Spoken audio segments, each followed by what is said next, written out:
우리에게 주시는 하나님의 말씀은 출애굽기 8장 25절로 28절까지 말씀입니다. 구약성경 93페이지에 있습니다. 한 목소리로 봉독합니다. 바로가 모세와 아론을 불러 이르되 너희는 가서 이 땅에서 너희 하나님께 제사를 드리라. 모세가 이르되 그리함은 부당하니이다. 우리가 우리 하나님 여호와께 제사를 드리는 것은 애굽 사람이 싫어하는 바인즉 우리가 만일 애굽 사람의 목전에서 제사를 드리면 그들이 그것을 미워하여 우리를 돌로 치지 아니하리이까. 우리가 사흘길쯤 광야로 들어가서 우리 하나님 여호와께 제사를 드리되 우리에게 명령하시는 대로 하려 하나이다. 바로가 이르되 내가 너희를 보내리니 너희가 너희의 하나님 여호와께 광야에서 제사를 드릴 것이나 너무 멀리 가지는 말라. 그런즉 너희는 나를 위하여 간구하라. 아멘. 사랑의 하나님 아버지, 아름다운 봄날을 허락해 주시고 주님의 날에 사랑하는 성도들이 주님 전에 모여 찬양과 경배를 드리게 하시니 감사합니다. 우리를 향하신 하나님의 사랑은 날로 더 크고 깊어질 것을 알기에 사랑이 풍성하신 우리 주님을 찬양합니다. 마음을 다하고 뜻을 다하고 힘을 다하여 하나님을 사랑하고 예배하기 원합니다. 주님의 자녀답게 이웃을 위해 베풀며 살지 못했던 우리의 죄악을 용서해 주옵소서. 인간이 쌓은 견고한 바벨탑도 지진 앞에서는 한순간의 아침 이슬처럼 사라지는 법인데 우리는 영원히 살 것처럼 착각하며 하루에도 몇 번씩 모래성 같은 바벨탑을 쌓으며 교만히 살았습니다. 주님 용서해 주옵소서. 호흡이 있는 동안 여호와를 찬양하며 주님을 인정하는 지혜를 허락하여 주옵소서. 주여, 지금 세계 정세는 참으로 불안합니다. 전쟁이 확전되지 않을까?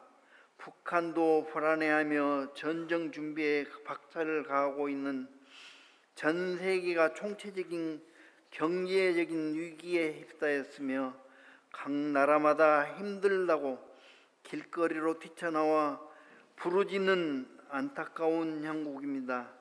그러나 우리는 근면한 국민성을 잃어버리지 않기를 원합니다.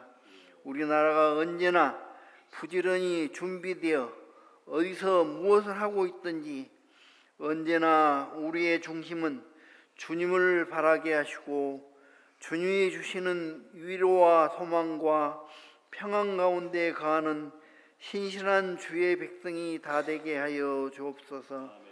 바라옵기는 마지막 시대에 주님의 거룩한 신부가 되기 위하여 신무단장하는 우리 알곡교와 성도들이 되기 원합니다.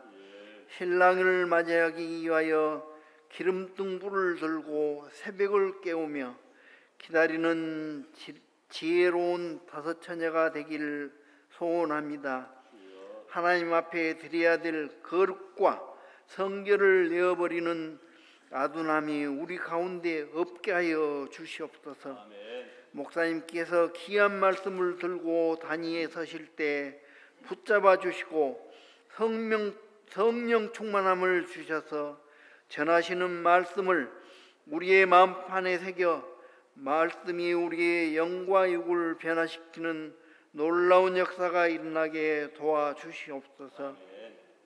오늘 또 하나님께 영광 돌리는 호산나 찬양대의 찬양을 기쁘게 받아 주시옵소서. 우리가 드리는 이 예배가 신령과 진정으로 드려지기를 원하옵고 우리를 죄에서 구원하시려 십자가에 돌아가신 우리 주 예수 그리스도의 이름으로 기도드리옵나이다. 아멘.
할렐루야. 아멘. 감사합니다.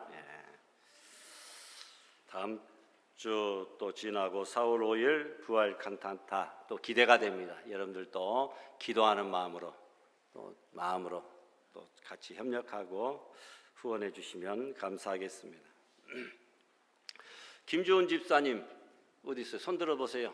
저희 김주은 집사님 서 있고, 정태환 집사님, 일을 저지른 정태환 집사님 축복의 선물 태중에 생겼다는 박수랑 먼저 축하해 주십시다. 감사합니다.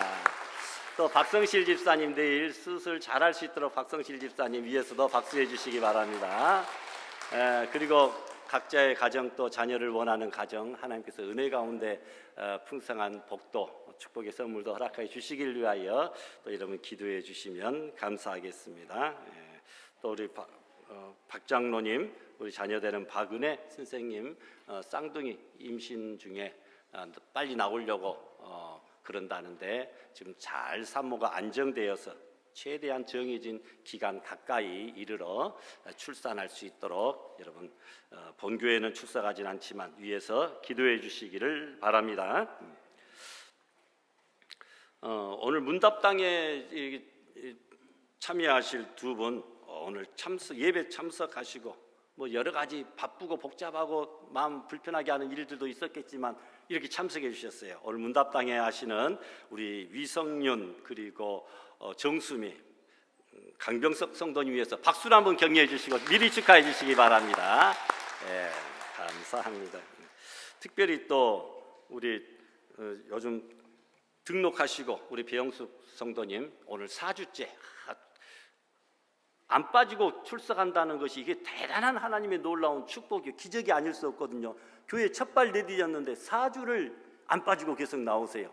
거기에 더해 우리 작년부터 등록하신 노연순 권사님, 또 우리 윤정신 권사님, 또 김순자 권사님, 우리 교회 참 놀라운 복을 이렇게 많이 받았는데 그분들 열심히 건강하게 예배 잘 참석하고 계십니다. 강건하여서 열심히 더 예배 출석하는 귀한 헌신자들 될 수 있도록 우리 요즘 새로 나오신 권사님들 위해서 성도님 위해서 박수 한번 격려해 주시면 감사하겠습니다. 감사합니다. 이래저래 뭐 제목 만들어서 박수 많이 치면 뭐 좋을 것 같아요. 딱 보니까 조명이 하나도 불이 꺼진 것이 없어요. 우리 지난주에 주강현 집사님 사수로, 우리 최시영 집사님 부사수로 이렇게 사다리 타고 다니시면서 불을 잘 고쳐 놓으셔서 이 조명이 하나도 꺼진 것 없이 잘 밝혀질 수 있도록 수고해 주셔서 감사합니다. 아무것도 아닌 것 같지만 이런 것들이 그 교회의 수준과 또 품질을 좌우하는 것 아니겠습니까? 헌신해 주셔서 감사합니다. 출애굽기 5장에 보면 모세는 애굽의 바로 왕 앞에 하나님의 전권대사로 서게 되었습니다. 그리고 하나님의 말씀을 전합니다. 1절에 보니까 이스라엘 하나님 여호와의 말씀에 내 백성을 보내라. 그러면 그들이 광야에서 내 앞에 절기를 지킬 것이라 하였나이다. 바로 앞에 모세가 우리 민족 광야에서 하나님 앞에 제사 절기 지킬 수 있도록 보내달라 요청합니다. 여러분, 하나님의 가족들이 하나님 아버지 앞에 예배하는 일보다도 더 중요한 일이 어디 있겠습니까? 출애굽기는 계속 강조해서 이스라엘 백성들이 하나님을 섬기기 위해 애굽에서 나가는 것이라 말하고 있습니다. 그런데 바로는 2절에 여호와가 과연 누구간데 내가 그 말을 듣고 이스라엘 백성을 광야로 내보내겠느냐 이렇게 말하면서 거절을 하고 오히려 바로는 이스라엘을 더 압제하도록 힘든 노역을 시킵니다. 그리고 비로소 10가지 재앙이 시작됩니다. 각 재앙들은 애굽 사람들이 숭배하던 그 우상신들의 무능함을 드러내는 그런 이적이었습니다. 그냥 10가지 재앙이 나타난 것이 아니라 각 재앙에는 바로와 이방인들이 섬기던 이방 우상신들을 격파하는 그러한 의미가 담겨 있다라는 거죠. 한번 살펴보면 첫 번째 재앙은 피입니다. 피는 애굽의 쿠눔이라고 하는 나일강의 수호신, 하피라고 하는 나일강의 풍요신을 아주 격파하고 타파하는 그러한 의미로 나일강을 피로 물들이게 했습니다. 개구리 재앙은 그 애굽의 다산의 여신인 헤케트와 그 개구리 며리 형상을 하고 있는데 그 헤케트를 박살내는 그러한 의미를 가지고 있습니다. 이 지향은 어떻습니까? 땅의 신, 땅의 티끌이 이를 만드는데 티끌이 이가 됩니다. 파리 지향도 역시 마찬가지입니다. 부활의 신, 풍뎅이, 곤충 형상인데 그것을 우리 하나님께서 무찌르며 능가하는 그런 신임을 분명히 알려주고 있습니다. 다섯 번째 악질, 여섯 번째 독종, 우박, 메뚜기, 흑암, 장자의 죽음들도 역시 우리가 잘 살펴보면 애굽이 우상으로 섬기는 그런 신들을 하나님이 더 위대하시고 전능하신 하나님임을 분명히 알려주고 그 이방의 우상들은 헛것이요 무능하다라고 하는 사실을 본보기로 보여주기 위하여 이런 10가지 재앙으로 하나님께서 그들에게 징계하신 줄 믿습니다. 결국 모든 것의 초태생 장자들이 다 죽자 바로는 드디어 태도의 변화를 가지게 됩니다. 그러나 바로가 진정으로 회개한 것이 아니라 타협안을 내놓은 것을 봅니다. 출애굽기에 보면 바로는 4가지의 타협안을 내놓았는데 바로 이 타협안은 오늘날 우리 성도들에게 사탄이 하나님 앞에 예배드리지 못하도록 타협하는 사탄의 무서운 전술 전략인 것을 깨달아야 됩니다. 그러면 바로는 어떠한 타협안을 제시했습니까? 첫 번째 타협안은 바로 애굽을 떠나지 말아라. 그리고 이 땅에서 하나님께 예배하라. 멀리 갈 필요 있느냐? 여기서 예배하면 되지 않겠느냐? 이렇게 말합니다. 네 번째, 파리지향을 견디다 못해서 비로소 타협안을 내놓는 것이죠. 여러분, 애굽은 죄악 세상을 상징합니다. 적당한 풍요가 있습니다. 안일하고 안락한 장소입니다. 떠나기에는 못내 아쉬운 자리입니다. 그러나 애굽은 죄악의 도성이요 종의 신분으로 살고 있는 곳입니다.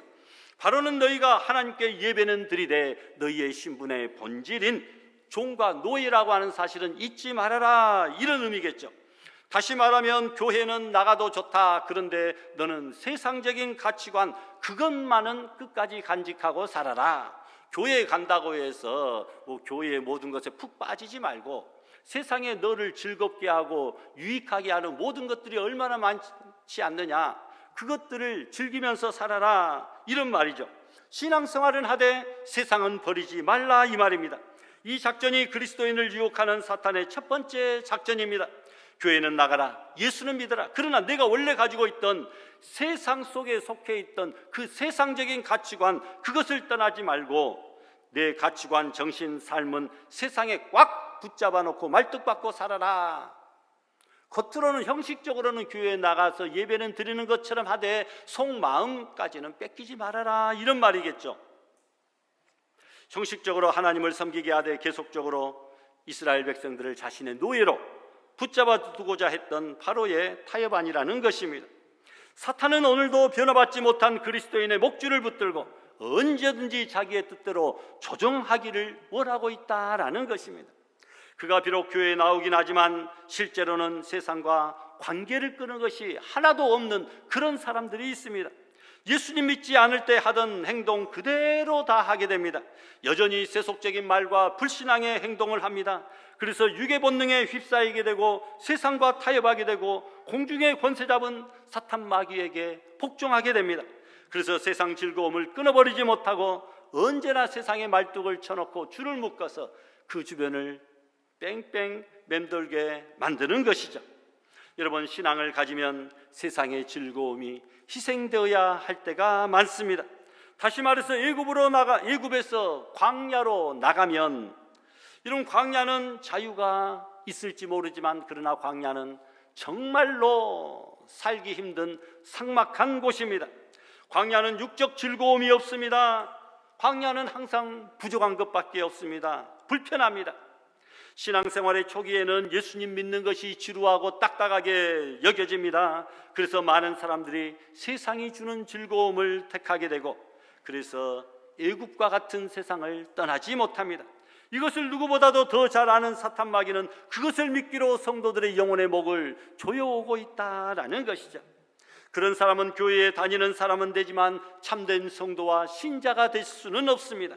내 영혼의 문제나 천국에 대해서는 관심 없습니다. 그래서 죄에 대해서 설교하고 십자가와 고난에 대해서 설교하면 고리타분하게 생각합니다. 그리고 할 수만 있으면 아무런 부담 없이 그저 종교인으로 지내고 싶어 하는 사람들입니다. 이렇게 애굽을 떠나지 못한 사람, 세상의 가치를 아직도 버리지 못한 사람, 그는 종교인은 될 수 있을지 모르지만 진정한 하나님의 백성, 신앙인은 될 수가 없다는 말이죠. 그에게 종교적 형식은 있을 수 있고 직분은 가질 수 있지만 진정 하나님께서 원하시는 하나님 나라의 가치관의 변화는 찾아볼 수가 없다라는 것이죠.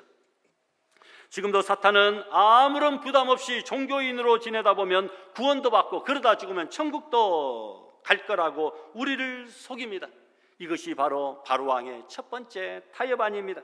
사탄의 유혹에 대한 모세의 거절과 대답을 한번 들어보십시오.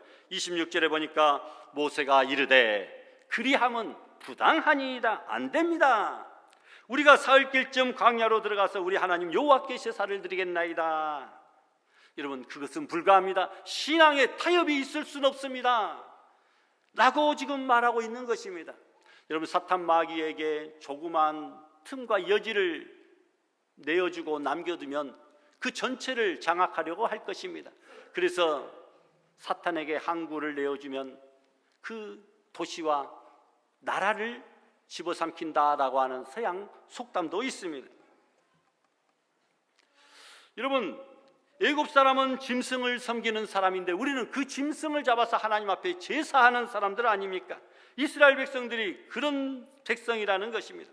당신들과 우리는 가치관이 다르고 사고방식이 다르고 입맛이 다르고 우선순위가 다르고 행동 양식이 다르고 때문에 그렇게 하는 것은 부당합니다 라고 단칼에 거절한 줄 믿습니다.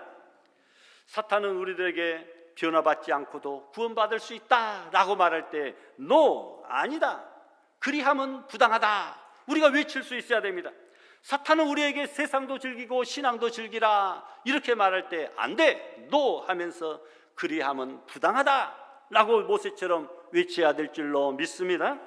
하나님께서는 아브라함에게 창세기 12장에 너는 너의 본토 친척 아비집을 떠나 내가 내게 지시할 땅으로 가라, 떠나가라고 분명히 말씀합니다. 우리 기독교의 역사는 떠남과 분리의 역사입니다. 떠남과 분리의 역사. 아브라함이 그랬습니다. 본토 친척 아비집을 떠났습니다. 여러분, 죄악의 도성 소돔과 고모라를 떠나야 했던 롯이 그러했고 노예와 속박의 땅 애굽을 떠나야 했던 이스라엘 백성이 그렇고 결국은 최후 심판으로 멸망당할 죄악된 이 세상에서 분리되어 하나님의 나라로 영적 순례의 길을 떠나야 될 우리들도 역시 떠남과 분리의 역사 속에 살아가는 존재인 줄 믿습니다. 우리는 비록 세상에 속해 살고 있지만 그러나 세상에 속해서는 안 됩니다. 세상에 발을 딛고 땅을 밟고 살고 있지만 그 세상에 속해서는 안 된다라는 말입니다. 이 세상에서 열심히 살되 이 세상에 동화되어서는 안 된다라는 것. 도리어 세상을 변화시켜야 될 그런 존재들 아닙니까? 그러므로 성도들은 세상 풍속, 육체의 정욕을 따라 살지 않고 성령님의 인도 따라 살아가는 것이죠.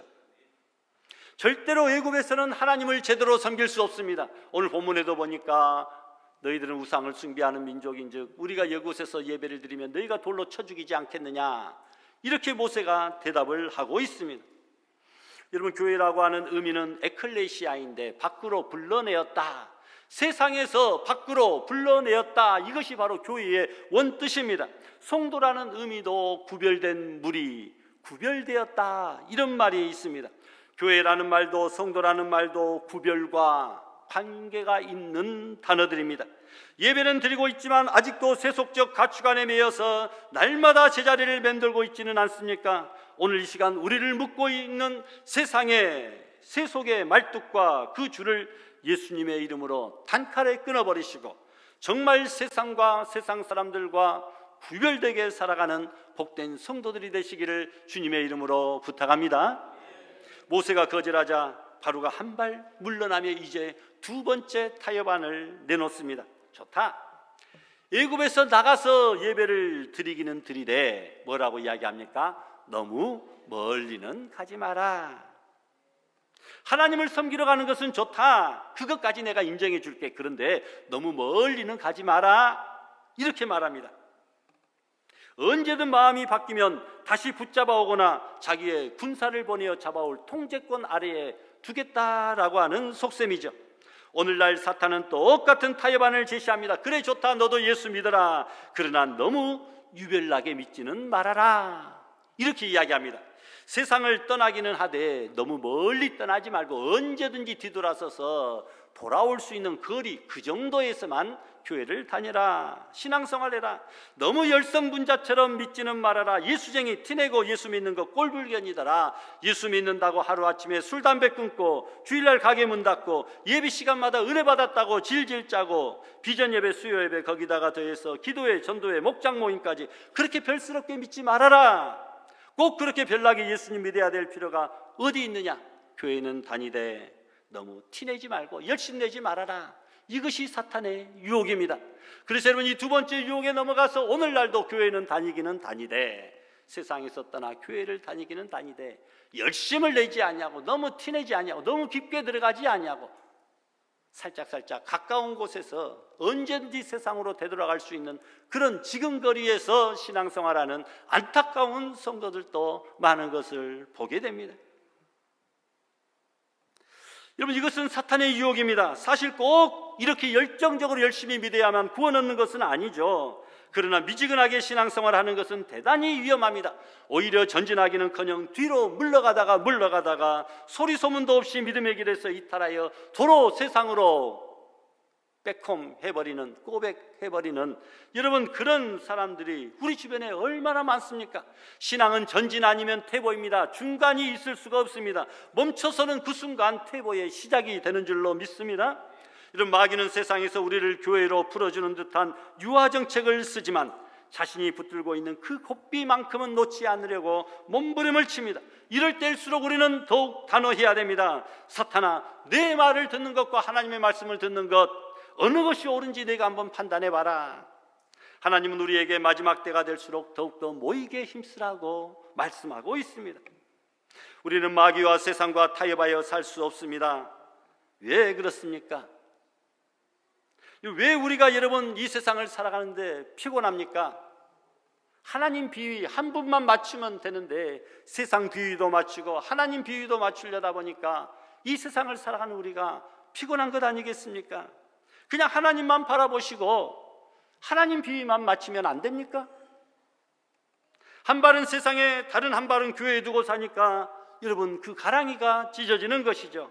그런데 신앙생활에 너무 깊이 들어가면 세상의 즐거움을 다 잃어버리는 것이라 생각하고 세상과 신앙의 경계선에서 아슬아슬하게 줄타기를 하고 있는 사람들이 너무나 안타까워 보입니다. 그런 사람은 사탄의 표적이 되고 도리어 더더욱 피곤한 삶을 살게 되는 것이죠. 이것도 아니고 저것도 아니니까 얼마나 피곤하고 힘들겠냐는 것입니다. 에스겔 47장의 성전 문지방 밑에서 흘러나오는 물이 있습니다.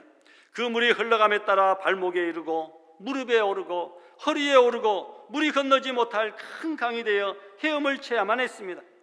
많은 그리스도인들이 얕은 물가에서 찰싹거리며 물에 뛰어들었다가 파도가 밀려오면 무트로 달아나는 어린아이처럼 세상과 교회, 세상과 은혜 사이에서 왔다 갔다 양쪽을 왔다 갔다 하고 있습니다.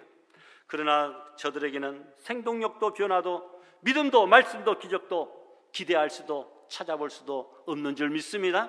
왜 나에게는 은혜가 없나? 왜 나에게는 기적이 없나? 왜 나에게는 응답이 없나? 왜 나에게는 능력이 없나? 스스로 물어보시기를 바랍니다. 세상과 교회 사이에 양다리를 걸치고 왔다 갔다 하고 있기 때문이 아닌가요? 똑같이 신앙생활을 한다고 하면서도 발목만 은혜의 강물에 담가놓고 찰싹거리며 신앙생활하는 사람들이 있습니다. 이런 사람들에게 들려주는 찬송가 302장 3절이겠죠. 많은 사람이 얕은 물가에서 저 큰 바다 가려다가 찰싹거리는 작은 파도 보고 마음 약하여 못 가네.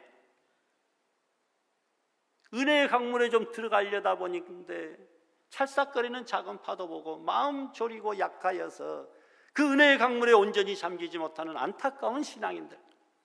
여러분, 또한 무릎까지 담그고 사는 사람들이 있습니다. 어려움에 부딪힐 때마다 하나님 앞에 엎드려 무릎 꿇고 기도하고 응답도 받습니다. 그러나 아직도 진정한 신앙의 가치관으로 변화는 되지 않았습니다. 세 번째, 허리, 즉 가슴까지 담그고 살아가는 사람이 있습니다. 감동도 잘 받습니다. 그러나 아직도 온전히 하나님 앞에 자기 자신의 삶을 맡기지를 못합니다.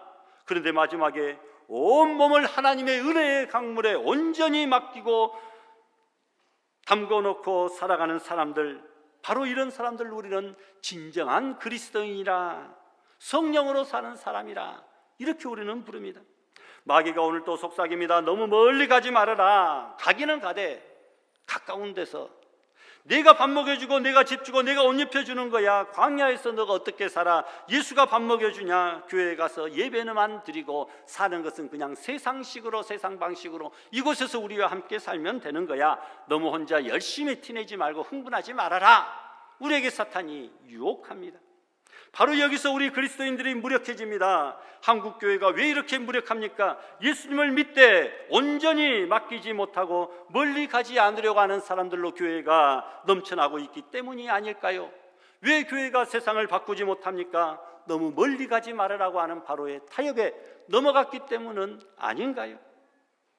여러분, 성경에 나오는 근심이라고 하는 단어의 원뜻은 마음이 나누인다라는 겁니다. 한 마음이 되지 못하고 이것저것으로 마음이 사분오열, 분열되고 나누어지는 것을 근심, 염려라고 이야기합니다. 우리에게 근심이 있는 것은 한 마음이 아니라 두 마음을 가지고 있기 때문입니다. 전폭적으로 하나님만을 의지하고 신뢰하면 모든 것이 해결이 되는데, 하나님과 세상, 교회와 세상, 신앙과 세상을 같이 겸하여 섬기려고, 같이 마음 쓰고 신경 쓰려고 비위 맞추려고 하다 보니까 우리에게 근심과 염려가 찾아올 수밖에 없다는, 하나님만이 여러분들의 진정한 주인이 될 수 있기를 바랍니다. 세 번째, 바로가 그러면 또 타협을 합니다. 좋다, 멀리 가도 좋은데 자녀들은 놓아두고 너희 장정만 가서 여호와를 섬기라고 그렇게 이야기를 합니다. 10장 11절에 그렇게 하지 말고 너희만 장정만 가서 여호와를 섬기라. 이것은 8번째 메뚜기 재앙이 내릴 때에 그렇게 지금 이야기하고 있는 상황입니다. 여기 장정들은 성년이 된 남자들을 가리키는데 여자들과 어린아이들 그리고 부모들 모든 재산은 놓고 가라 이 말입니다. 가족과 재산을 인질과 볼모로 잡아두어 이스라엘 백성들이 멀리 갔다가도 자녀 때문에 다시 영영 떠나가지 못하도록 돌아올 수밖에 없도록 이 북한이 외교관을 외국에 보낼 때에 자녀들을 꼭 볼모로 잡아둔다고 하지 않습니까? 여러분, 그러나 모세는 남녀노소와 무양을 다 데리고 가야 된다 하며 단칼에 거절합니다. 여러분, 그리스도인을 패배시키려고 하는 사탄의 무서운 집념을 보십시오. 사탄은 한 번, 두 번 실패했다고 포기하지 않습니다. 오늘 성도들이 열정적이고 적극적으로 신앙생활하면 사탄은 세 번째 타협안을 또 들고 나오고 있다. 우는 사자같이 삼킬 자를 두루 찾으려고 돌아다니고 있는 이 무서운 사탄의 세력들을 살펴보시기 바랍니다. 그래, 열심히 믿어도 좋다. 그런데 가족, 자녀들은 놔두고 믿으려면 너 혼자만 믿어라. 혼자만 열심히 믿으라는 겁니다. 신앙생활은 하되 신앙은 종교는 자유니까 남편까지 데리고 가려고 하지 말아라. 자녀들까지 데리고 가지 말아라. 이웃까지 변화시키려고 하지 말아라. 너 혼자만 열심히 믿어라. 장정만 가고 나머지는 다 남겨두라. 이렇게 이야기를 한다는 겁니다. 너만 신경 쓰면 됐지 다른 사람의 구원까지 너가 왜 신경 쓰려고 하느냐.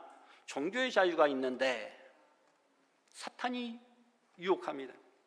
성경은 마땅히 행할 길을 자녀에게 가르쳐야 된다라고 말씀합니다. 그래서 신앙은 강요해서는 안 되는 것이고 자기 자신이 알아서 할 것이라고 생각하여 자녀들의 자유에 맡기면 안 된다.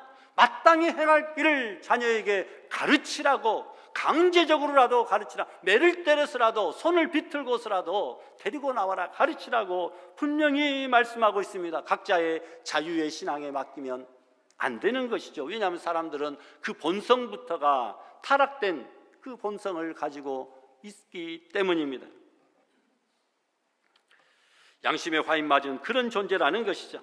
특별히 우리 한국 어머니들은 희생은 내가 하고 자녀들에게 희생은 시키지 말자. 내가 신앙생활은 열심히 나 혼자서 열심히 하고 기도도 너희들 도울 테니까 너희들은 그냥 교회 나오지 말고 신앙 신경 쓰지 말고 하던 일이나 공부나 열심히 잘하고 돈이나 많이 벌어라. 한국 교회 어머니들이 그런 마음들을 혹시 가지고 있지는 않습니까? 희생은 내가 할 테니까 너희들은 내가 희생하는 그것 그냥 누리기만 하면 된다. 그래서 자녀들 안 데리고 나옵니까? 여러분, 오직 공부만 열심히 해라 이렇게 말하는 건 잘못이다라는 거죠. 자녀들에게도 신앙 우선으로 가르쳐야 된다는 거예요. 우리 모두가 자녀의 학업 생활에는 관심이 크지만 자녀의 신앙생활에 그렇게 큰 관심이 없다. 영적 훈련과 영적 양육에 대해서 강하게 밀어붙이지 못하고 느슨하게 풀어주는 것이 우리 부모들 아닙니까? 신앙교육은 어린 나이대가 중요합니다. 무릎 위에 있을 때가 내 자식이란 말이 있듯이 자녀가 어릴수록 신앙적 지도가 쉬웁니다. 무릎을 떠난 자녀를 신앙으로 인도하는 것은 더 많은 기도와 고통의 눈물이 필요한 것이죠. 특별히 모세는 자기 신앙 경험으로도 어릴 때의 교육, 어머니 무릎 위에 앉아서 젖을 먹으며 그 하나님 나라와 민족의 신앙에 대해서 배웠던 그것을 알기에 안 됩니다. 가족이 다 함께 떠나야 된다고 단호하게 대답하고 있는 줄 믿습니다. 너 혼자 가라. 사탄의 타협은 우리를 속이는 것입니다. 나 혼자 잘 믿으면 그만이라는 생각은 사탄이 주는 생각입니다. 전 가족을 데리고 애굽을 떠나라고 하나님은 말씀하고 있습니다. 홀 믿음, 외 신앙이 아니라 전 가족적인 구원을 이루어야 된다라는 거죠. 그래서 가족은 신앙 안에서 같은 뜻을 품고 같은 말을 하며 같은 비전, 같은 믿음을 가져야 된다 라는 것이죠. 사탄의 기락은 바로를 통해서 드러냅니다. 남정네들은 갈 수 있으나 어린 자녀들은 애굽에 남겨두라. 혈육이라는 자연스러운 연민을 통하여 장정들을 속박하기 위한 그런 생각이죠. 부모들은 광야에서 희생을 드리고 자식들은 애굽에서 볼모 인질로 잡고. 여러분, 하나님이 원하시는 구원은 이러한 반조각 구원이 아닙니다. 온전한 구원입니다. 신앙의 대가 부모에서 여기서 그쳐지기를 원하시는 것은 진정한 구원이 아니죠. 우리를 축복의 구원의 통로로 삼으셔서 우리와 우리 후손들이 영원토록 복을 받고 구원을 얻는 것, 이것이 하나님이 원하시는 진정한 구원인 줄 믿습니다. 여러분 때에서 신앙의 대가 끊어지지 아니하도록, 그 책임이 과연 누구에게 있겠습니까? 바로 우리들에게 있지 않겠습니까? 여러분, 그런데 우리 때에서 신앙이 끊어질 만한 그런 조짐을 보이는 가정들이 너무너무 많이 보입니다. 부모는 어찌어찌해서든 겨우겨우 애굽을 떠나 광야에 나왔지만, 교회에 나왔지만 우리의 자녀들은 교회에 나올 조짐이 전혀 보이지 않는 그런 가정들이 너무너무나 많다는, 이 책임을 누구에게 하나님께서 물으시겠느냐라고 하는 사실입니다. 중조부 아브라함의 하나님, 조부 이삭의 하나님, 아버지 야곱의 하나님, 아들 요셉의 하나님처럼 자녀 손손 대대로 하나님을 경외하며 섬기기를 하나님은 원하신다는 것이죠. 1대 하나로 끝나는 것이 아니라 2대, 3대, 4대 신앙으로 계속 이어져야 된다. 그럴 때에 신앙적 가문이 될 수 있으며 무엇인가를 이룰 수가 있습니다. 아브라함, 이삭, 야곱, 요셉 4대가 되니까, 신앙이 4대까지 되니까 흔들림이 없고, 여러분, 그 4대 때에 비로소 총리도 되고 성공도 하고 축복도 받고 가문도 살리고 민족도 살리고 위대한 지도자가 요셉 때에 나오지 않았습니까? 단기간에 이루어지는 것이 아닙니다. 여러분, 3대, 4대가 넘어갈 때에 온전한 신앙의 축복된 가문이 이루어지게 되는 줄을 믿습니다. 주 믿는 자녀들을 말씀으로 훈계해야 될 책임이 여기 있습니다. 주일이면 늦잠과 컴퓨터 학원과 놀이에서 강력하게 끄집어내야 될 이유가 여기 있다라는 것이 마지막 바로의 타협안입니다. 그러면 좋다, 자녀들도 다 데리고 가다. 그런데 양과 소는 여기 남겨두라. 몸만 그냥 빠져나가라는 것입니다. 9번째, 흑암재앙이 일어났을 때의 상황입니다. 여러분, 재산, 생계수단을 남겨두게 함으로써 결국은 되돌아올 수밖에 없도록 만들려는 마지막 수단이 바로의 수단입니다. 그런데 모세는 우리의 가축 한 마리도 남길 수 없다, 이렇게 하며 완강하게 모세가 버티는 것을 보게 됩니다. 오늘 우리에게 향한 사탄의 마지막 시험은 물질의 시험입니다. 하나님을 섬기되 물질까지 바쳐 충성하지는 말라라는 것입니다. 물질은 우리의 삶 속에 가장 귀한 것, 소중한 것, 보물과 같이 중요한 것 아니겠습니까? 물질에 대한 하나님의 주권을 거부하는 유혹, 여기에 넘어진 많은 그리스도인들이 물질 문제 때문에 신앙생활이 주는 기쁨과 행복과 축복을 상실하고 살아갑니다. 때때로 신앙인들이 물질의 문제로 시험에 드는 경우들이 많이 있습니다. 그래서 마귀는 물질을 가지고 성도들을 무너뜨리려고 합니다. 물질의 시험에 들면 10년, 20년을 믿어도 믿음이 자라지를 않습니다. 항상 똑같은 시험에 걸려 넘어집니다. 평생을 불평하다가 끝나는 경우도 많습니다. 그래서 지갑이 회개해야 완전한 회개다라는 말이 있습니다. 왜 하나님은 양을 몰고 나가라고 말합니까? 양과 소가 필요한 이유는 광야에서 하나님 앞에 그것을 희생 제물로 바쳐서 하나님 앞에 제사를 드리기 위하여 양과 소가 반드시 필요한데, 바로는 양과 소는 놔두고 가라, 하나님 앞에 희생 제물을, 제사를 드리지 못하도록 아주 근본적인 조건을 박탈하려고 하는 것 아니겠습니까? 제사를 드리기 위해서 소나 양이 반드시 필요하다. 그런데 광야에 나가서 제사 드리려는 목적을 달성하지 못하도록 바로는 양과 소는 남겨두고 가라. 그러나 모세는 강력하게 하나님께 제물로 드릴 것이니까 가지고 가야 되겠다라고 주장하고 있습니다. 오늘날 많은 그리스도인들이 자기들의 물질이 하나님을 위해서 사용되어지고 바쳐지는 일에 대해서 시험을 받습니다. 11조가 시험이 됩니다. 적당히 타협을 합니다. 감사헌금이 시험이 됩니다. 더 큰 축복을 그래서 놓쳐버립니다. 결국 물질 때문에 신앙의 감격과 축복을 놓쳐버리는 경우들이 얼마나 많이 있습니까? 저는 목사니까 그냥 당연히 드려야 된다 이렇게 생각하고 11조를 바칩니다. 우리 장로님 직분자를 또 다 그럴 줄 알아요.